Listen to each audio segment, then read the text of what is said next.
Je suis heureux aujourd'hui. J'ai pu passer un bon temps avec le Seigneur. J'ai pu bien me préparer pour la soirée. Parce que je vois que je suis arrivé le premier, hein, comme d'habitude. Et pourtant, je suis venu à pied.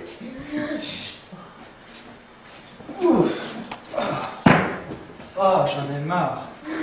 Oh là là, je sais pas ce que vous ferez sans moi. Vous avez toujours besoin de moi. Ah, ça va, je te trouve bien nerveuse, dis donc. Oh, ta main. Ah, je suis heureuse de te voir. Tu pourrais pas m'aider à mettre mon rouge à lèvres, s'il te plaît? Ah non, désolé. J'ai décidé qu'aujourd'hui, j'ai fini les petits boulots. Débrouille-toi. C'est pas sympa. T'aurais pas un poil dans la main ou quelque chose, tu m'énerves. Ah non, ma chère. J'ai bien des choses plus importantes à faire que de vous aider. Ouais, c'est ça. J'entends des gros spectacles. Il y a un orage dans l'air, je pense. Il se passe que j'en ai assez. Vous me demandiez des trucs sans cesse. Vous laver, vous coiffer, vous nourrir. Je passe mon temps à vous donner des coups de main. Et puis, vous ne vous rendez pas compte que je suis capable de bien plus. J'ai une sensibilité, moi. Ouais, c'est sûr. Il te manque que ta parole. Peut-être. Mais quand je me pose sur les épaules des autres, il se passe des choses. Il n'y a que moi qui peux essuyer les larmes. Et puis, je pourrais écrire, par exemple. J'ai des tas de témoignages intéressants à partager. Parce que j'ai touché avec mes doigts, moi. Et je suis fait pour agir, pour donner. J'ai tellement de choses à donner, moi. Je veux offrir le meilleur de moi-même. Arrête, tu vas me faire pleurer.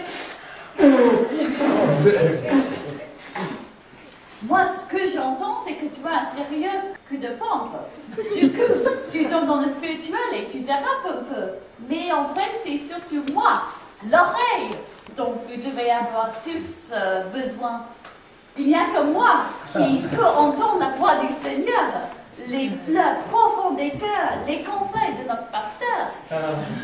Si je n'étais pas là pour capter tout ce qui se passe autour, je serais bien moins à la page. Et qui d'autre que moi pour entendre les mélodies des chants, de louanges et d'adoration? J'ai des oreilles pour entendre, moi. Mais tu t'es fait tirer de temps en temps. Et de temps en temps, tu les laisses traîner un peu partout. Oui, et même que des fois, tu fais la sourde oreille. C'est fou ce que vous êtes prétentieux tous, là, mais je vous ai tous à l'œil. Parce que si enfin ici, il y a quelqu'un qui voit clair, qui a une vision, même une grande vision, c'est moi. Pauvre aveuglé que vous êtes tous là.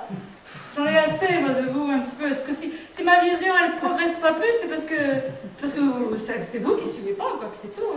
Hein. Oui, mais tu sais, des fois, tu ne vois que ce qui est noir. Et tu nous décourages aussi. Bon.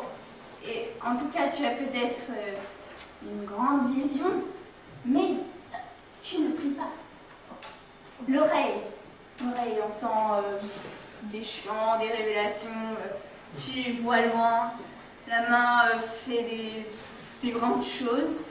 Mais ici, il n'y a que moi, et moi seul, qui prie, qui loue, qui jeûne, qui console, qui encourage, qui témoigne. Côté spirituel. Vous me faites bien rire. Bah, halte là. Tu jeûnes? Quelquefois, mais la plupart du temps, tu me demandes des bonbons, des chocolats, des saucissons. Oui, c'est vrai, je t'ai entendu prier, mais te plaindre et critiquer aussi. Vous me faites rire avec vos salades, vos discussions. Je suis là de pied ferme. Et je vous supporte tous. Ah, que vous pouvez être lourd à porter. Moi qui suis fait pour aller d'un pied léger, pour annoncer la bonne nouvelle des années 61. Moi qui suis obligé de vous mener de droite et de gauche, selon vos états, selon vos doutes. Oh, vous me cassez les pieds avant. N'empêche que si je te guide pas, hein, tu vas pas voir, tu peux même pas avancer d'un pas, tu peux rien faire si je te guide pas, si c'est moi qui vois où tu vas aller. Et puis, si je te mets pas à passer, tu me casses la figure. Et sans compter quand tu te lèves du pied gauche et que tu ne veux plus rien faire parce que tes ceux d'humeur, on les connaît. Alors là, tu ne me connais pas du tout, parce que chez moi, c'est toujours le pied. Vous commencez vraiment à me casser les oreilles. Mais il me semble entendre.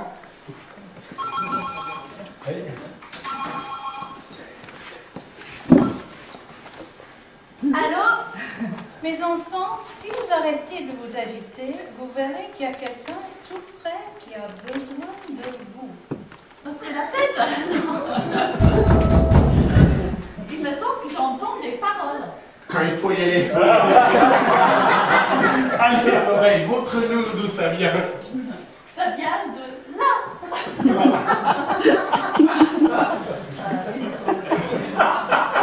Vous reconnaissez qu'on a besoin de l'œil. Ah, vous reconnaissez enfin que ma lucidité vous est utile à quelque chose. Bon, allez, toi la bouche, encourage-le. Courage.